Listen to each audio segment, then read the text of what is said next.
Frozen shoulder कंधे का जाम हो जाना। हाँ। जैसे एडहेसिव कैप्सुलाइटिस भी कहते हैं हम अपनी लैंग्वेज में। जैसे हमारा शोल्डर लॉक एंड की के मॉडल पे काम करता है, तो जैसे चाबी फंस जाए ताले के अंदर जाके, अच्छा। उसी तरह से हमारा जो बॉल एंड सॉकेट जॉइंट है शोल्डर का वो लॉक हो ये जाता वाला है। हाँ जी, तो वो फंस गया अंदर जाके और मूव नहीं कर पा रहा है। डिफरेंट रीजंस हो सकती हैं। डायबिटिक पेशेंट्स बहुत प्रोन होते हैं कि उनके अंदर ये बहुत कॉमनली देखा जाता है। क्या बहुत ज़्यादा देर बैठ के काम करने वालों के साथ भी होता है?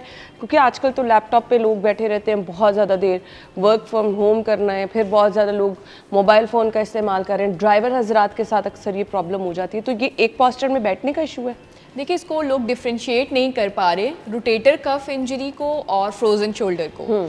यानी कि आपके कंधे के साइड वाले मसल्स टाइट होने की वजह से, जैसे मुसलसल लैपटॉप वर्क, ज़्यादा ड्राइविंग, एक्सेसिव इस्तेमाल की वजह से सराउंडिंग मसल्स टाइट होने लग जाते हैं और उसकी वजह से भी मूवमेंट रिस्ट्रिक्ट हो रही होती है। या फिर आपका वो जॉइंट जो है वो लॉक हो रहा है। दो डिफरेंट चीज़ें, लेकिन डिफ्रेंशिएट करना मुश्किल हो जाता है आम आवाम के लिए। तो इसीलिए हम गाइड करते हैं बार बार कि अगर आपको डायबिटीज़ है, वज़न ज़्यादा है या कोई ऐसी इंजरी हुई हुई है जिसकी बात आपको लगे कंघी करना मुश्किल है, कमीज़ बदलना मुश्किल है और आपको लगे कि वो जॉइंट है आपका जो लॉक है, तो वो फ्रोजन शोल्डर है।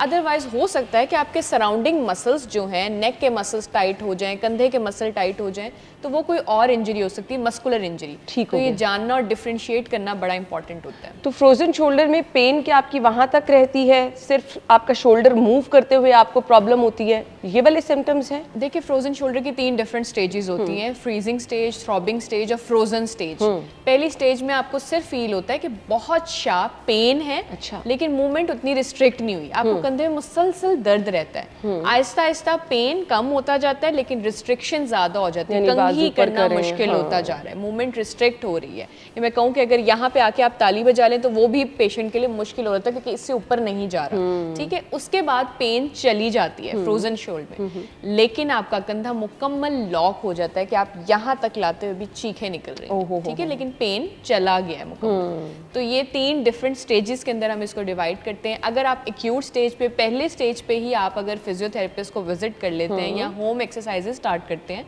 तो उसको रोका जा सकता है, बचाया जा सकता है। अच्छा, अब आपने पहली स्टेज पे कहा, पहली स्टेज पे क्या आम प्रैक्टिस होती है? हम पेन किलर खाना शुरू कर देते हैं।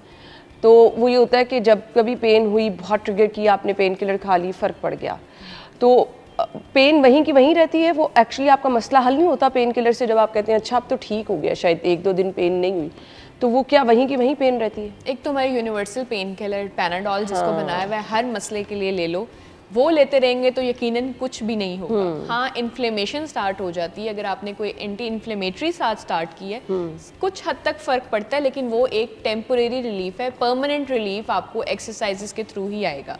पॉइंट ये होता है कि जैसे आपका कोई मसल स्टिफ है, खिंच गया है, उसे मैं जितना मर्जी खींच खींच के सीधा करती रहूँ, एक्सरसाइज कराती रहूँ, बॉल पकड़ा दूँ आपके हाथ में, कुछ भी कर लूँ, वो ले दे के वापस उसी तरह खिंचाव में आएगा, क्योंकि पट्टा रिलैक्स नहीं हुआ।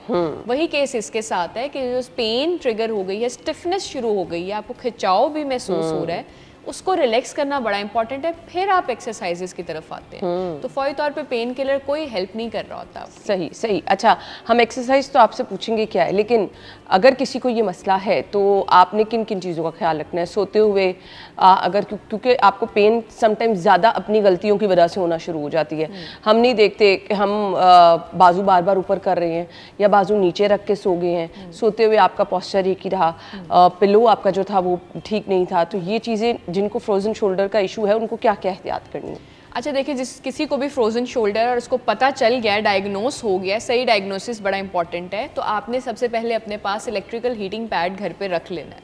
नहीं मिल रहा, आप हॉट वाटर बॉटल यूज़ करें। ठीक है। वो भी नहीं हो पा रहा है तो नीम गर्म पानी लें, उसमें टॉवल डिप करें, निचोड़ें और अपना सारा शोल्डर उससे कवर करें। दिन में एटलीस्ट 3 दफ़ा तो लाजमी करें। ठंडा गर्म नहीं करना, यानी एसी के नीचे और बैठे गरमाइश दे रहे हैं, ये काम बिल्कुल नहीं करना। पंखे की हवा से भी आपने अवॉइड करना है। ठीक है। स्टिफनेस जाएगी तो अगला स्टेप आप फॉलो कर सकेंगे। ये गर्म टॉवल से, हीटिंग पैड से होता क्या है? हमारी मसल रिलैक्स हो जाती है। कोर बेसिकली आपने पट्टे देखिए को ना, ये रिलैक्स बड़े करना कहते होते थे। हाँ, खिंचा हुआ है ना पट्टा, उसको रिलैक्स करने के लिए आप हीट दोगे।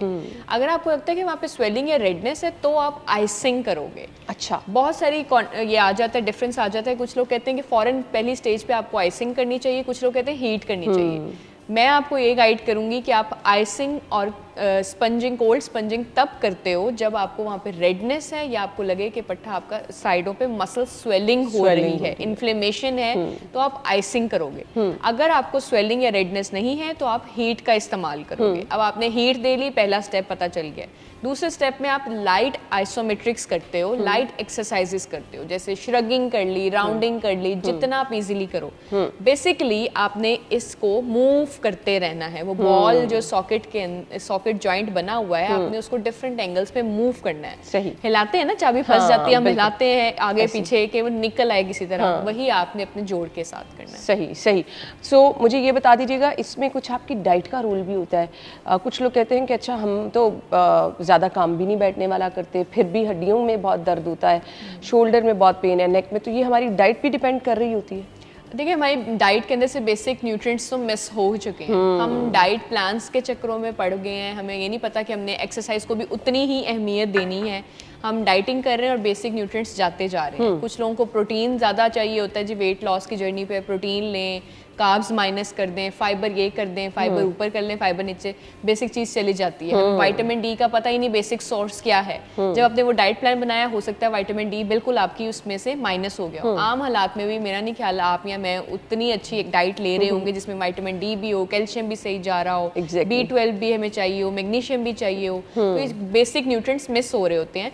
तो आपने जिन लोगों का ना कि मेरी एक्सेसिव एक्टिविटी तो कोई भी नहीं है, फिर भी जोड़ों में दर्द है, पट्ठों में खिंचा हुआ, चेक करें आपके आयरन लेवल्स, आपके विटामिन डी, आपके कैल्शियम, आपके B12, ये सारा कुछ पूरा है। इनके ब्लड टेस्ट कराएं, उसके अकॉर्डिंग इसमें मल्टीविटामिन ये फूड की फॉर्म में बेहतर तो यही खाने की सूरत में आप उसको लें। हाँ, बिल्कुल। और लेकिन ऐड लाजमी करें। और बात जैसे आपका पहला सवाल था कि सोने से या लेटने से वो चीज़ ट्रिगर हो रही होती है या उसका क्या उसमें हल निकाल सकते हैं। जैसे अगर आपको दर्द रहता है एक साइड पे, तो उस तरह सॉफ्ट कुशन रख के सोएं। घुटने में दर्द रहता है, उसके नीचे सॉफ्ट कुशन रखें, कोशिश करें उस पर वजन ना डालें। जैसे घुटने में दर्द है, चलते फिरते पहले सीढ़ियाँ स्टेप उठाते हुए उस पे वेट पहला ना डालें। कंधे में दर्द है तो इस तरफ हैवी बैग्स ना पहने, लाइट वेट कपड़े पहने, टाइट क्लोथिंग ना करें। ये चीज़ें बड़ी इंपॉर्टेंस रखती हैं।